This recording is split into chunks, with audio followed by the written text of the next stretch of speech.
আমরা তো আসলে বুঝতেছি না যে নির্বাচন আসলে হইবে কিনা। সামনে যে নির্বাচনের ডেট হয়েছে, এটা আমি চাই যে সুষ্ঠুভাবে নির্বাচন হোক, যেন মানুষ যাকে চাই তাকে যেন পাইতে পারে তাদের কাছে।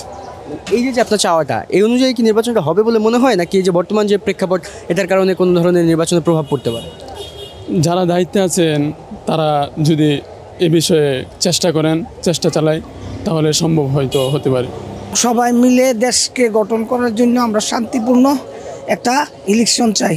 সেই ইলেকশনে যেন সবাই মিলে ভোট দিতে পারে সেই আশা রাখি আমি।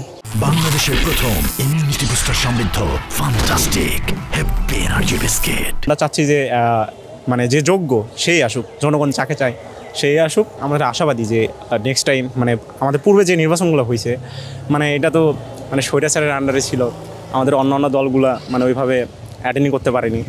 তো আশাবাদী এবার সুস্থ নির্বাচন হবে এবং সব দলই মানে সমান সুযোগ পাবে।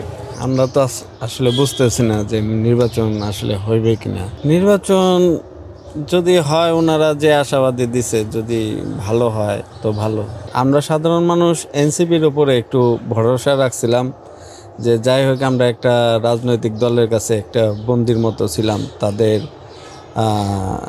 যে ওই উদ্যোগটা ছিল যে আওয়ামী লীগ সরকারে হটিয়ে তারা মানে দেশটার একটা স্বাধীনভাবে করছে। এখন আমরা তো ওই ভরসাটা তাদের মাঝখান থেকে হারিয়ে ফেলছি। এখন তারাও এখন নির্বাচন করতেছে, সরকার গঠন করতেছে, অনেকে উপদেষ্টা হয়েছে। এখন আমরা তো আসলে বুঝতেছি না কে ভালো আর কে মন্দ।